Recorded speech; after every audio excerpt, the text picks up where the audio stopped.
నమస్తే city cable news కి స్వాగతం. నేను మీ పద్మజ. ముందుగా హెడ్లైన్స్. నగరాల సామాజిక వర్గానికి అధిక ప్రాధాన్యత ఇచ్చిన ఘనత ఒక వైఎస్ఆర్ కాంగ్రెస్ పార్టీకే దక్కుతుందన్న భీమిలి ఎమ్మెల్యే ముత్తంశెట్టి శ్రీనివాసరావు. ఇచ్చిన హామీలు పూర్తిగా నెరవేర్చలేని ముఖ్యమంత్రి జగన్మోహన్ రెడ్డిని విశాఖ ప్రజలు నమ్మే పరిస్థితిలో లేరు. మాజీ మంత్రి గంటా శ్రీనివాసరావు. ఘనంగా జ్ఞానాపురం శ్రీ ఎర్నిమాంబ అమ్మవారి ఆలయ పాలక మండలి ప్రమాణ స్వీకార మహోత్సవం. ముఖ్య అతిథిగా హాజరైన దక్షిణ ఎమ్మెల్యే వాసుపల్లి గణేష్ కుమార్. నగర కులాన్ని గుర్తించి బీసీల్లో చేర్చిన మహోన్నత వ్యక్తి ముఖ్యమంత్రి వైఎస్ జగన్మోహన్ రెడ్డి అని నగరాల సామాజిక వర్గ ప్రతినిధులు కొనియాడారు. బుధవారం జీవీఎంసీ 6వ వార్డు బక్కన్నపాలెంలో నగర సామాజిక వర్గ ఆత్మీయ సమ్మేళన కార్యక్రమం నిర్వహించారు. స్థానిక నాయకులు పోతిన సుమన్ వెంకట్రావు అధ్యక్షతన జరిగిన ఈ సమావేశంలో భీమిలి ఎమ్మెల్యే అవంతి శ్రీనివాస్ మాట్లాడుతూ నగర సామాజిక వర్గానికి అధిక ప్రాధాన్యత తెచ్చిన ఘనత వైఎస్ జగన్మోహన్ రెడ్డిదేనని అన్నారు. ప్రతి ఒక్కరూ వారి కులానికి అండగా ఉండి ఐక్యతగా ఉంటే సాధించలేనిది ఏమీ లేదన్నారు. రేపు దేవుడి దేవల్ల జగన్ గారు మళ్ళీ ముఖ్యమంత్రి అయిన తర్వాత నిన్నే సారు వారి నోటితో చెప్పారు, మళ్ళీ విశాఖనే పరిపాలన రాజధాని చేస్తాను, ఎక్కడి నుంచే ప్రమాణ స్వీకారోత్సవం చేస్తాను, ఎక్కడి నుంచే పరిపాలన చేస్తానని చెప్పారు. మరి ఆ నగర అభివృద్ధిలో మనందరం భాగస్వాములు కావాలంటే మీ అందరికీ నా విజ్ఞప్తి ఏంటంటే, తప్పనిసరిగా మరి మా తాతగారు వ్యవసాయం చేశారు, మా నాన్నగారు లారీ వ్యాపారం చేశారు, అది కాకుండా పిల్లల్ని బాగా చదివించాలని విజ్ఞప్తి చేస్తున్నారు. విజయవాడ నగర మేయర్ రాయన భాగ్యలక్ష్మి మాట్లాడుతూ నగర కులానికి ప్రాధాన్యతనిస్తూ శ్రీశైలంలో కళ్యాణ మండపానికి స్థలం కేటాయించిన ముఖ్యమంత్రి జగన్మోహన్ రెడ్డి దేవాదాయ శాఖ మంత్రి ఎల్లంపల్లి శ్రీనివాస్ కు ఆమె కృతజ్ఞతలు తెలిపారు. బీసీ సామాజిక వర్గం తక్కువగా ఉన్నప్పటికీ నగర సామాజిక వర్గానికి విజయవాడ నగర మేయర్ ఇచ్చారంటే తాము జగన్మోహన్ రెడ్డికి ఎప్పుడూ రుణపడి ఉంటామన్నారు. నగర సామాజిక వర్గం కోసం కులగణనం చేయించి తమకు ప్రాధాన్యత వచ్చే విధంగా కృషి చేసిన ఎమ్మెల్యే అవంతి శ్రీనివాసరావుని ఈ సందర్భంగా ఆమె అభివర్ణించారు. నగర సామాజిక వర్గం కోసం కులగణనం చేయించి తమకు ప్రాధాన్యత వచ్చే విధంగా కృషి చేసిన ఎమ్మెల్యే అవంతి శ్రీనివాసరావుని ఈ సందర్భంగా ఆమె అభినందించారు.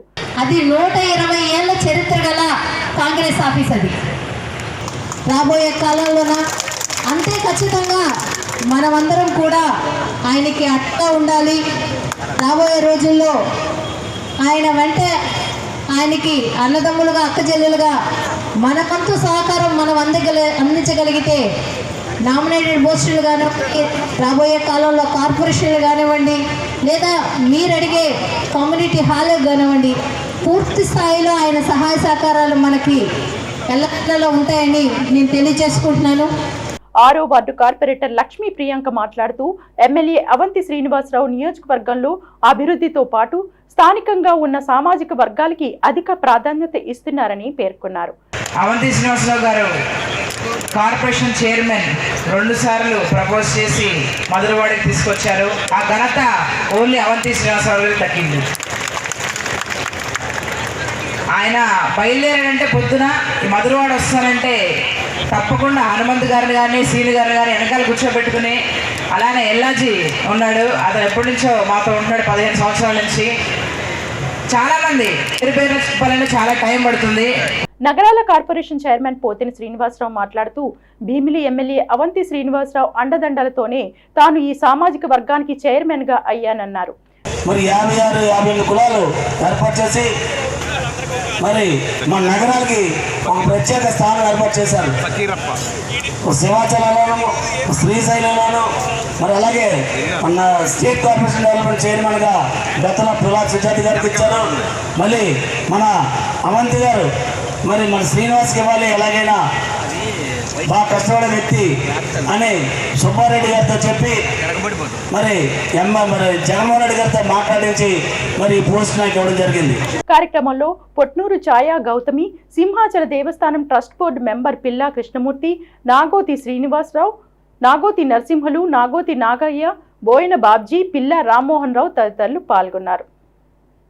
ఇచ్చిన హామీలు నెరవేర్చలేని ముఖ్యమంత్రి వైఎస్ జగన్మోహన్ రెడ్డిని ఇకపై విశాఖ ప్రజలు విశ్వసించే పరిస్థితిలో లేరని మాజీ మంత్రి గంటా శ్రీనివాసరావు అన్నారు.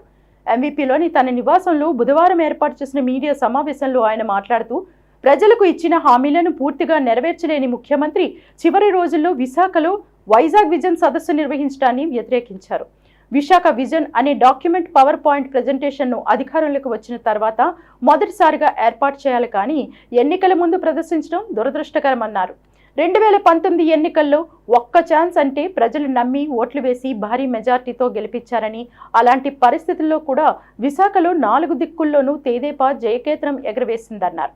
మరోమారు గ్రాడ్యుయేషన్ ఎమ్మెల్సీ ఎన్నికల్లో కూడా వైకాపా విచ్చలవిడిగా డబ్బు ఖర్చు చేసి ఎన్నో ప్రలోభాలు పెట్టిన ప్రజలు తెదేపా అభ్యర్థినే గెలిపించారన్నారు. విశాఖలో ఏర్పాటు చేసిన బస్ షెల్టర్లు, ఫ్లోటింగ్ బ్రిడ్జ్ నిర్వహణలో డొల్లతనం బయటపడిందని, మద్యపాన నిషేధం, రైల్వే జోన్, ప్రత్యేక హోదా తదితర విషయాలపై ప్రజలు ప్రశ్నిస్తారని, సీఎం హెలిపాడ్లో వచ్చి వెళ్తున్నారని ఎద్దేవా చేశారు. 2014 నుండి తమ ప్రభుత్వం అధికారంలో ఉన్న 5 ఏళ్లలో ఐఐఎం, ఐఐపిఈ, ఐఎస్ఆర్, ఎన్ఐఐటి తదితర సంస్థలు ఏర్పాటు చేసిందని, జగన్మోహన్ రెడ్డి అధికారంలో ఉన్న ఈ 5 ఏళ్లలో అటువంటి సంస్థలు ఒకటైనా ఏర్పాటు చేశారా అని ప్రశ్నించారు. నిజంగా ఈయన ఏమన్నా చేస్తాడేమో, ఒక ఛాన్స్ అన్నాడు కదా చూద్దామని చెప్పని ఒక ఆంధ్రప్రదేశ్ హిస్టరీలో ఎప్పుడు లేనటువంటి ఒక ఘన విజయం వైఎస్ఆర్ పార్టీకి ఇచ్చారు. 151 మంది ఎమ్మెల్యేలు, 22 మంది ఎంపీలు, అలాగే 50% ఓట్ బ్యాంకు వైఎస్ఆర్ పార్టీకి ఇచ్చారు. అటువంటి పరిస్థితుల్లో కూడా విశాఖ ప్రజలు చాలా చాలా తెలియగలవాళ్ళు. విశాఖ ప్రజలు ఎటువంటి వాళ్ళు కోరుకుంటారో మొన్న ఎన్నికల్లో కూడా స్పష్టంగా మొత్తం రాష్ట్రం మొత్తం కూడా వైఎస్ఆర్ ప్రపంచం వీచినా కూడా ఇక్కడ 4 దిక్కులు, నార్త్, ఈస్ట్, వెస్ట్, సౌత్ 4 దిక్కుల్లో కూడా ఈ వైఎస్ఆర్ పార్టీకి స్థానం లేదు అని ఒక స్పష్టంగా ఒక తీర్పు ఇచ్చి ఇక్కడ 4 సీట్లు కూడా వైఎస్ఆర్ పార్టీ అభ్యర్థుల్ని ఘోరంగా ఓడించి తెలుగుదేశం పార్టీ అభ్యర్థులు గెలిపించి విశాఖ అంటే ఏంటో ఈ రాష్ట్రం మొత్తం తెలిసే విధంగా ఆ రోజు ఒక రిజల్ట్స్ ఇచ్చారు. అంటే ఇంత స్పష్టంగా ప్రజలు నీకు తీర్పిస్తా ఉన్నారు. విశాఖపట్నం ప్రజలు జగన్మోహన్ రెడ్డి నీ మాటలు నమ్మము, నీకు ఇక్కడ స్థానం లేదు అని మీ అమ్మగారు నిలబడ్డప్పుడు ఒకసారి రుజువు చేశారు. మళ్ళీ మొన్న జనరల్ ఎలక్షన్స్ లో మీ 4 అభ్యర్థులు కూడా ఇక్కడ ఓడించి రుజువు చేశారు.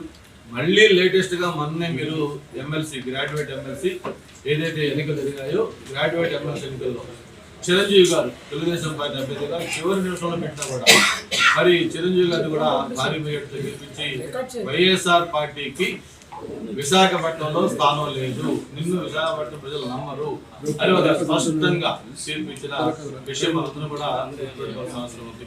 బ్లాక్ మెయిల్ చేశారు, డబ్బులు విచ్చలవిడిగా ఖర్చు పెట్టారు, ఓటర్స్ లిస్టులో అక్రమాలు చేశారు. చివరికి మీరు కానీ వైఎస్ఆర్ పార్టీ అభ్యర్థికి గ్రాడ్యుయేట్ కౌన్సిల్లో వేయకపోతే పథకాలు అందకుండా చేస్తామని చెప్పారు. ఎన్ని మీరు ప్రయత్నాలు చేసినా కూడా చిరంజీవి గారు భారీ మెజార్టీతో గెలిచి విశాఖపట్నం కాదు ఈ రాష్ట్రం మొత్తం కూడా మేధావర్గం ఏ విధంగా ఆలోచిస్తుందో ప్రజలకి ఒక స్పష్టంగా తీర్పిచ్చారు. బస్ షెల్టర్ అంటే మీకు తెలుసు అది ఎంత కాస్ట్ లో ఉంటుంది, ఎలా ఉంటుందో. అటువంటి బస్ షెల్టర్ కడితే అది పూర్తిగా వినియోగంలో రాకముందే ఆ బస్ షెల్టర్ కూలిపోయిన విషయం మనం చూసాం. మీడియాలో కూడా అన్ని చోట్ల ప్రముఖంగా వచ్చింది. అదైపోయిన తర్వాత రీసెంట్ గా మనం చూసాం బీచ్ లో ఏదో ఫ్లోటింగ్ బ్రిడ్జ్ చెప్పని పెడితే అందరూ కూడా చాలా సంతోషపడ్డాం. ఓహో విశాఖపట్నంలో కొత్త ఏదో పెట్టారండి. అది 3-4 వచ్చుడు కాదు, ఒక రోజుతోటే ఆ ఫ్లోటింగ్ బ్రిడ్జి కట్ అయిపోతే మళ్ళీ దాన్ని మూసేసి చేశారు. వీళ్ళు విశాఖపట్నానికి 5 ఏళ్లలో కొత్తగా తెచ్చినవి ఏంటంటే ఒక 17 హెలీప్యాడ్ కొత్తగా తెచ్చారు విశాఖపట్నానికి. ఇది రికార్డు. ఎందుకంటే గతంలో ఎవరైనా ముఖ్యమంత్రులు వచ్చేటప్పుడు వాళ్ళు దిగడానికి కోసం ఏదైనా డిస్టెన్స్ ఉండాలన్నప్పుడు ఎయిర్పోర్ట్ దగ్గర నుంచి హెలికాప్టర్లు వెళ్తారు కాబట్టి అక్కడ హెలిప్యాడ్ నిర్మాణం జరుగుతాయి. కానీ ఈ ముఖ్యమంత్రి గారు కొత్త సాంప్రదాయానికి తెరతీశారు. 4 కిలోమీటర్ల దూరం ఉన్నా సరే దానికి రోడ్డు మార్గం వెళ్ళరు. ఎందుకంటే రోడ్డు మార్గం వెళ్ళాలంటే ఆయనకి మళ్ళీ రకరకాల ఆలోచనలు, పరదాలు కట్టాలి, మళ్ళీ లేదు ఉన్న చెట్లు నరికేయాలి, ఇవన్నీ చేస్తూ ఉండాలి. బదులు హెలికాప్టర్లు వెళ్దామని చెప్పని 4 కిలోమీటర్లైనా 5 కిలోమీటర్లైనా హెలికాప్టర్ మార్గం కూడా ఎంచుకుంటున్నారు. కాబట్టి విశాఖపట్నంలో నువ్వు ఎక్కడ చూసుకున్నా సరే ఎయిర్పోర్ట్ నుంచి ఒక రాయి వేస్తే ఖచ్చితంగా పోయి ఏదో ఒక హెలిప్యాడ్ ఏర్పడుతుంది. అటువంటి విధంగా హెలిప్యాడ్లు 17 హెలిప్యాడ్లు కొత్తగా పెట్టారు. మరి ఎందుకు ఈ పరదాల మాట వెళ్ళేది అంటే ఆయన సిగ్గుతో పరదాలు గంట దాక్కుంటున్నారా? ప్రజలకు ముఖం చూపించలాక నేను ఎన్నెన్నో కబుర్లు చెప్పాను, ఏవో హామీలు ఇచ్చాను, ఏదేదో మాట తప్పను వడం చెప్పనన్నాను, కానీ అన్నీ కూడా ఫెయిల్ అయిపోయినాయి. చెప్పిన ఏ ఒక్క హామీ అమలు చేయలేకపోయాను. మద్యపాన నిషేధం చెప్పి ఓటాడుతానన్నాను, చేయలేకపోయాను. లేకపోతే ఇట్లా ప్రతి దాంట్లో కూడా నేను ఫెయిల్ అయ్యాను. విశాఖపట్నానికి ప్రత్యేక రైల్వే జోన్ తెస్తానని తేలేకపోయాను, అది ఒక హోదా తెస్తానని తేలేకపోయాం, ఒక మెట్రో వస్తుందని రాలేకపోయింది. ఇట్లా ఏ ఒక్క కార్యక్రమం కూడా చేయలేకపోయాను. ప్రజలకు ఎలా ముఖం చూపించాలనే సిగ్గుతో ఆ పరదాల మాట వెళ్తా ఉన్నా, లేదు ఏమైనా ప్రజలు ఏమైనా ఆగ్రహంతో ఏదైనా చేస్తారంటే భయంతో పరదాల మాట వెళ్తున్నారు కూడా తెలియని పరిస్థితి మనం చూస్తా ఉన్నాం.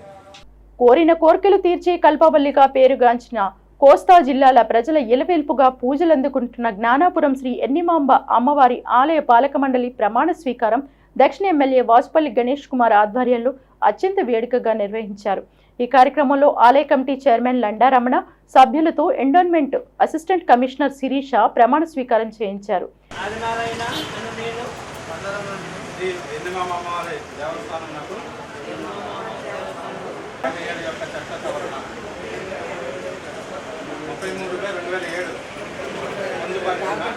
ఈ సందర్భంగా ఎమ్మెల్యే వాసుపల్లి మాట్లాడుతూ ఎంతో మహిమగల అమ్మవారు శ్రీ ఎన్నిమాంబ అని, అటువంటి ఆలయానికి పాలక మండలి సభ్యులుగా చేసే అదృష్టం కలగడం పూర్వజన్మ సుకృతమేనని అన్నారు. సభ్యులు ఆలయ ప్రతిష్టతో పాటు అభివృద్ధి చేసేందుకు కృషి చేయాలన్నారు. అంతేకాక ఇతర ప్రాంతాల నుంచి వచ్చి ఇక్కడే వంటలు చేసుకుని తినే భక్తులకు ఎటువంటి అసౌకర్యం కలగకుండా చర్యలు చేపట్టాలని నూతన కమిటీకి సూచించారు. ధర్మకర్త మండలి సభ్యులందరూ కూడా, ఈ యొక్క ఆలయ సభ్యులందరూ కూడా ప్రమాణ స్వీకారం జరపడం జరిగింది. అతి పవిత్రమైన దేవాలయం. ఈ దేవాలయానికి సేవ చేసుకోవడానికి భాగ్యం కలగాలి. ఎందుకంటే చాలా సంవత్సరాల నుండి ట్రస్ట్ బోర్డు లేదు. ఇదే మొదటి ట్రస్ట్ బోర్డు.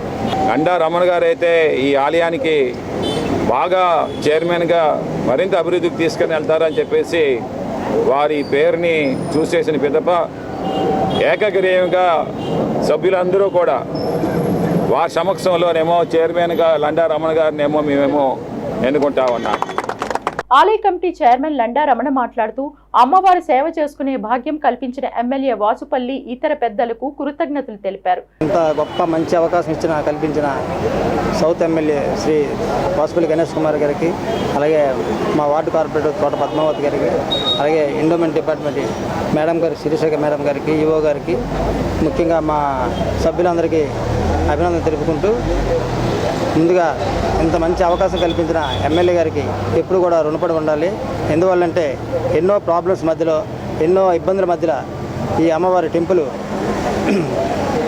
రావడం జరిగింది. 34వ వార్డు కార్పొరేటర్ తోట పద్మావతి నూతన కమిటీని అభినందించారు.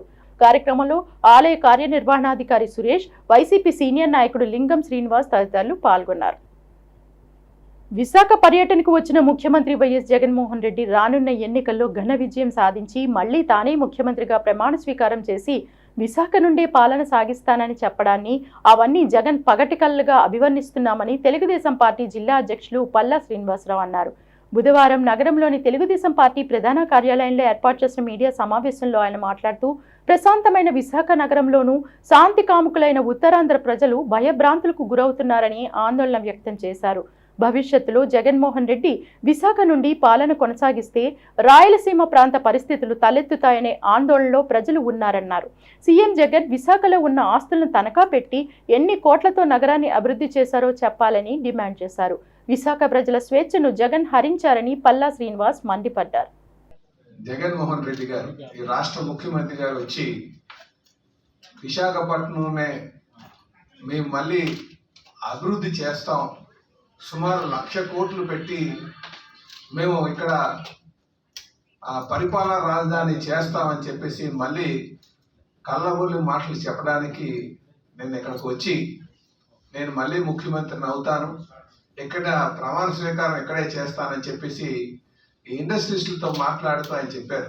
మేము ఒకటే అడుగుతున్నాం, జగన్మోహన్ రెడ్డి గారు ఇంకా పగటకళ్ళు కంటున్నారు. పగటకళ్ళు కంటూ మళ్ళీ నేనే ముఖ్యమంత్రిని అవుతాను, మళ్ళీ నేనే విశాఖపట్నం రాజధాని చేస్తాను అని చెప్పి చెప్తున్నారు. ఇది ఆయన పగట కళలుగా మేము అభివర్ణిస్తున్నాం. ఈరోజు విశాఖపట్నం ప్రజలు కోరుకునేది ఒకటే, ఏదంటే ఈ ప్రాంతం శాంతియుతంగా ఉండాలి,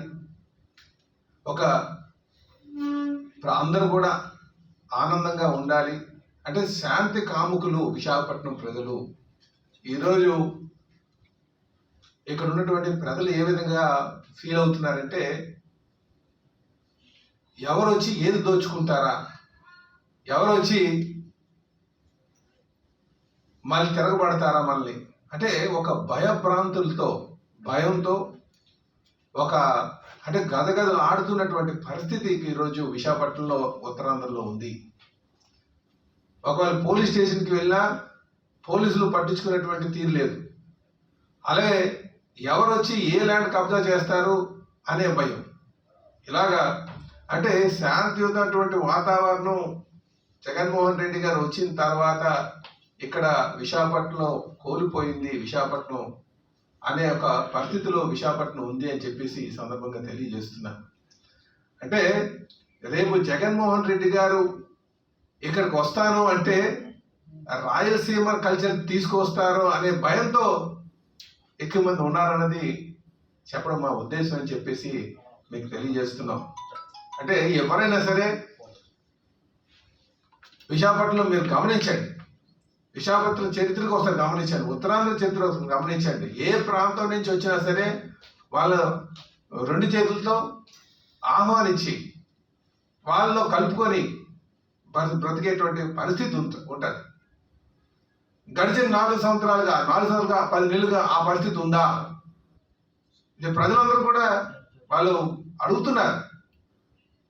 ఎవరైనా సరే ఒక ల్యాండ్ కొనుక్కున్నారు అంటే ఆ ల్యాండ్ని ఎవరో ఒకటి కబ్జా చేసేస్తాడేమో అని ఒక భయంతో ఉన్నారు.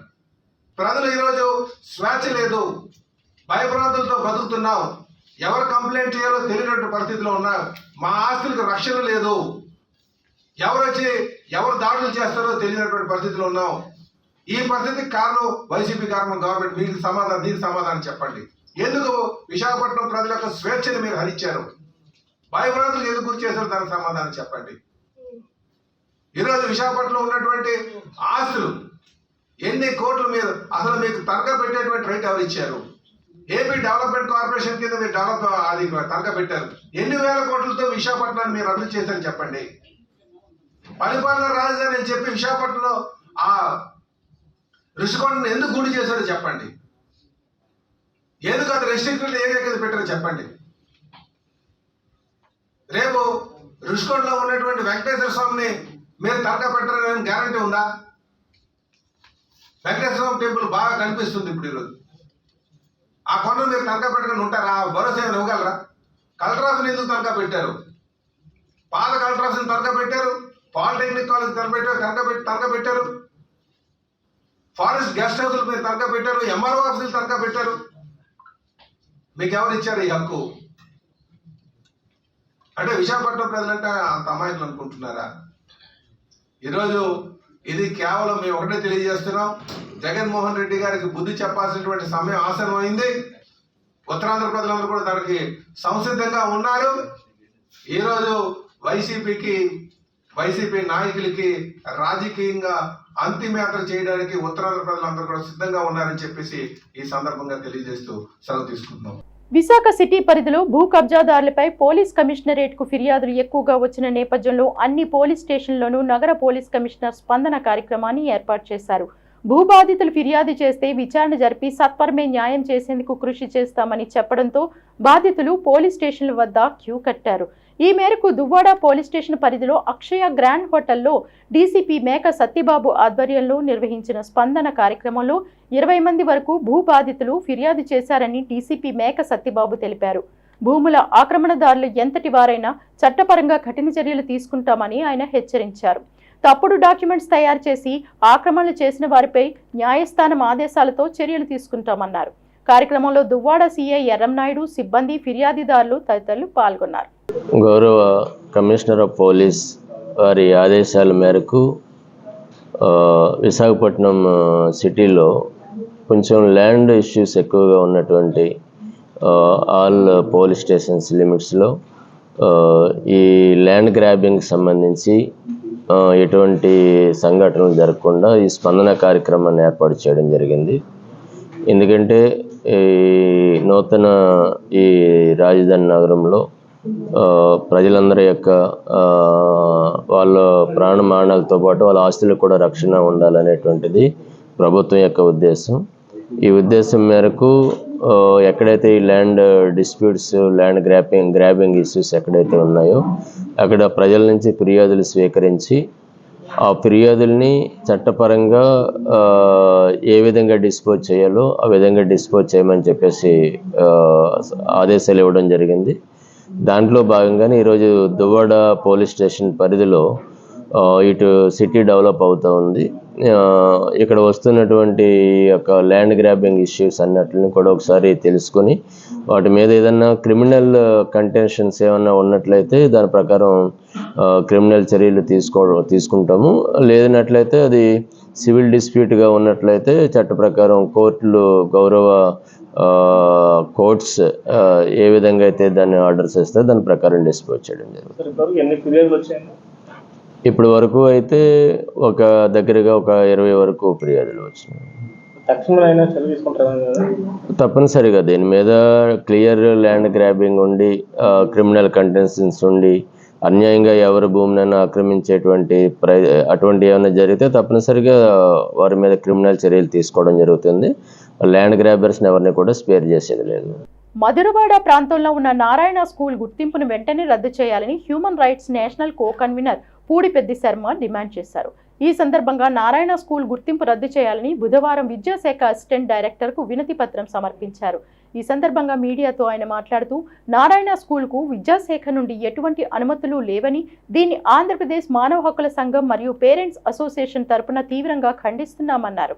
మొదట్లో స్కూల్ ఒక గ్రూప్ హౌస్లో ఉందని, అక్కడ సుమారు 850 మంది వరకు విద్యార్థులు విద్యాభ్యాసం చేస్తున్నారని చెప్పారు. అయితే విద్యార్థులకు సరిపోయే తరగతి గదులు, విద్యార్థులు ఆడుకోవడానికి ఆట స్థలం అక్కడ లేవని తాము గుర్తించామన్నారు. ఏదైనా అగ్ని ప్రమాదం జరిగినా ఆత్మరక్షణకు కూడా అవకాశం లేనటువంటి ప్రదేశంలో స్కూల్ నడపడానికి ఏ ప్రాతిపదికన అనుమతి ఇచ్చారని విద్యాశాఖ అధికారులను ప్రశ్నించారు. జిల్లా విద్యాశాఖాధికారిగా బాధ్యతాయుతంగా పనిచేయవలసిన వ్యక్తి తన బాధ్యతలను విస్మరించి ఇటువంటి స్కూల్స్కు అనుమతులు మంజూరు చేస్తూ పిల్లల భవిష్యత్తు ఆడుకోవడం సబబు కాదన్నారు. వెంటనే నారాయణ స్కూల్పై చర్యలు తీసుకుని గుర్తింపును రద్దు చేయాలన్నారు. భవిష్యత్తులో ఇటువంటి స్కూల్స్కి అనుమతులు మంజూరు చేయరాదని డిమాండ్ చేశారు. గత నెల 26వ తారీఖున ఏదైతే సంఘటన నారాయణ స్కూల్లో జరిగినదో దానికి లోకం అంతా దిగ్భ్రాంతి చెందుతోంది. హెచ్ఆర్సీగా మేము అక్కడ స్కూల్కి వెళ్ళడం జరిగింది. అక్కడ ఎంక్వైరీ చేయడం కూడా జరిగింది. ఆ స్కూల్ని కూడా చూడడం జరిగింది. ఏ విధంగా ఉంది స్కూలు, ఒక అపార్ట్మెంట్లో ఒక స్కూలు, దానికి మైదానం లేదు పిల్లలు ఆడుకోవడానికి. అందులో పీఈటీ ఇదే ఆసరాగా తీసుకొని ఆ పిల్లల్ని వేరే చోటకి ఆడించడానికి తీసుకుని వెళుతూ రకరకాలుగా ఆడపిల్లల్ని మభ్యపెట్టి ఈ కార్యక్రమం చేయడం జరిగింది. ఇంతకీ ఇదంతా జరగడానికి గల కారణం ఏమిటి అని అంటే విద్యాశాఖ ఏదైతే ఉందో మొద్దు నిద్రపోతుంది. ఒక అపార్ట్మెంట్లోని ఒక స్కూల్కి పర్మిషన్ ఇవ్వడం, అంతా 500, 600, 1000 గజాలు లోపే ఉండేటువంటి ఒక అపార్ట్మెంట్లో ఒక స్కూల్కి పర్మిషన్ ఇవ్వడము అని అంటే ఎంత దౌర్భాగ్యమో. దానికి ప్లే గ్రౌండ్ లేదు, అడిగితే ఉన్నది అంటున్నారు. పీఈటీని కూడా అక్కడ క్వశ్చన్ చేస్తే మాకు ప్లే గ్రౌండ్కి తీసుకుని వెళ్తే అక్కడ ఒక క్రికెట్ కోచ్ ఉన్నాడండి, ఇది మాది, మీరు రావడానికి వీలు లేదండి అని తాళాలు వేసి పట్టుకెళ్ళిపోతున్నారు. అంటే ఇది కేవలం మూజిమానీగా అగ్రిమెంట్ల ద్వారా చూపెట్టేటువంటిదే తప్ప వాళ్ళకి నిజానికైతే ప్లే గ్రౌండ్ లేదు. 2 బహుళ అంతస్తులు, 850 మంది స్టూడెంట్స్. ఏదైనా అగ్ని ప్రమాదం కనుక జరిగితే అక్కడి నుంచి పైకి రావడం కూడా చాలా కష్టతరంగా ఉంటుంది. మరి ఆటలు ఆడుకోవాలి చెయ్యాలి అని చెప్పి వేరే దగ్గరికి తీసుకుని వెళ్ళి ఆడించే క్రమంలో మరి ఆ పీఈటీ ఇలాగ చేయడం ఎంత ధర్మం? దానిచేత దీని మీద పేరెంట్ అసోసియేషన్, మానవ హక్కుల సంఘం కూడా విపరీతమైన తిరుగుబాటు చేస్తుంది. దీనికి త్వరలోనే మేము సంజాయిషీ కోరుతున్నాం. మీడియా సమావేశంలో రాష్ట్ర అధ్యక్షులు కోన మంగయ్య నాయుడు, విశాఖ జిల్లా అధ్యక్షులు Madem Ramakrishna, parents association member Harihar Rao తదితరులు పాల్గొన్నారు. ప్రజాశాంతి పార్టీ 175 అసెంబ్లీ, 25 పార్లమెంటు స్థానాల్లో ఒంటరిగా పోటీ చేస్తుందని పార్టీ నేషనల్ కోఆర్డినేటర్ ఎం బాబూజీరావు, నేషనల్ స్పోక్స్ పర్సన్ జీలకర్ర రవికుమార్లు తెలిపారు. పార్టీ అధినేత కేఏ పాల్ సూచన మేరకు గాజువాకలో ఏర్పాటు చేసిన మీడియా సమావేశంలో వారు మాట్లాడారు. రాష్ట్ర ప్రజలకు మేలు జరగాలన్నా, రాష్ట్రంలో సంపూర్ణ అభివృద్ధి జరగాలన్నా ప్రజాశాంతి పార్టీ అధికారంలోకి రావాల్సిన అవసరం ఎంతైనా ఉందన్నారు. పార్టీ అధికారంలోకి వచ్చిన తర్వాత కేఏ పాల్ ముఖ్యమంత్రి అయితే రాష్ట్ర అభివృద్ధి కోసం విరివిగా విరాళాలు వస్తాయన్నారు. రాష్ట్ర ప్రజల సంక్షేమం, అభివృద్ధి కాంక్షించే వారంతా పార్టీలోకి రావాలని కోరారు. అటువంటి వారికి సముచిత స్థానం కల్పిస్తామని తెలిపారు. విశాఖ స్టీల్ ప్లాంట్ ప్రైవేట్ పరం కాకుండా అడ్డుకోవడంతో కేఏ పాల్ చేసిన కృషి తెలిపారు. సమావేశంలో పాస్టర్లు డానియల్ గాంధీ, ధనరాజు తదితరులు పాల్గొన్నారు. రాజధాని లేని నగరంగా ఒక ఆంధ్రప్రదేశ్గా మిగిలించారు ఇరువురు ముఖ్యమంత్రులుగా పనిచేసి. అంటే ఈ ప్రజల పక్షంన ఒక మాట్లాడే శక్తిగల నాయకుడిగా, ఈ ప్రజల పక్షంన పరిపాలన చేసే దక్షత కలిగిన ఒక నాయకుడిగా, ప్రజల పక్షంలో నిలబడే నాయకుడిగా ఈ 2014 నుంచి ఈ 2024 వరకు ఒక రాజధాని లేకుండా, ఆ ఉన్న రాజధాని కూడా సరైన విధానంలో లేనియకుండా పరిపాలన చేస్తున్న ఈ ప్రభుత్వాన్ని మరొకసారి ప్రజాశాంతి పార్టీ తరఫున మేము హెచ్చరిస్తూ ఉంటున్నాం. ప్రత్యేకంగా ఈ యొక్క ఆంధ్రప్రదేశ్ రాష్ట్రంలో ఉన్న 175 స్థానాలతో పాటు 25 పార్లమెంట్ ఎన్నికల్లో కూడా ప్రజాశాంతి పార్టీ పోటీ చేస్తుందని తెలియజేస్తూ, ప్రత్యేకంగా ఈ యొక్క ప్రభుత్వంలో ఉన్న విధి విధానాన్ని ఈ ఆంధ్రప్రదేశ్ ప్రజలు గమనించాలని, SC, ST, BC, minority, Muslims అందరూ ఈసారి మరి అనేక ఒడిదొడుకుల మధ్య కొనసాగిస్తున్న తరుణాన్ని గమనించిన డాక్టర్ కేఏ పాల్ గారు ఈ సమస్యలన్నిటికీ తీయటానికి అప్పులో ఊబులో కొనసాగిస్తున్న ఈ రాష్ట్రాన్ని, బడుగు బలహీన వర్గాలకు సంక్షేమం లేకుండా కొనసాగిస్తున్న ఈ రాష్ట్రాన్ని, ఉద్యోగం లేకుండా కొనసాగిస్తున్న ఈ రాష్ట్రాన్ని, అనేక మంది విధానంలో అరాచకం చేస్తున్న ఈ రాష్ట్రాన్ని కాపాడటానికే డాక్టర్ కేఏ పాల్ గారు ఆంధ్రప్రదేశ్ రాష్ట్రానికి వస్తున్నారు.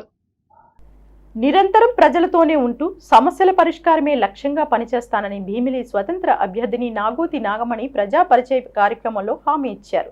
జీవీఎంసీ మధురవాడ పరిధిలోని స్వతంత్ర నగర్, డాక్యార్డ్ కాలనీ, గణేష్ నగర్ ప్రాంతాల్లో నాగమణి ఇంటింటికి వెళ్లి ప్రజలను సమస్యలు అడిగి తెలుసుకుంటూ పరిచయం చేసుకున్నారు. ఈ సందర్భంగా పలువురు చిన్నారులకు నాగమణి పోలియో చుక్కలు వేశారు. నాగమణి ప్రచారానికి స్థానిక ప్రజలు తమ మద్దతు తెలుపుతున్నారు.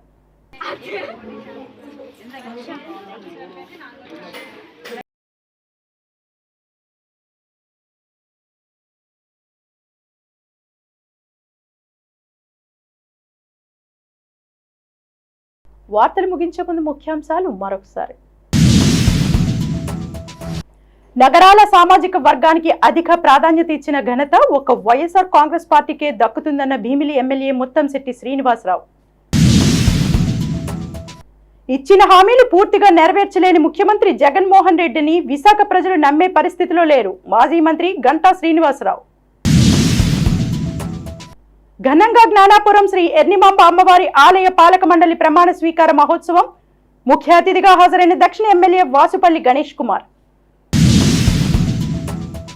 ఇవి బులెటిన్ విశేషాలు. మరిన్ని వార్తా వివరాలతో మళ్ళీ కలుసుకుందాం. అంతవరకు సెలవు. నమస్కారం.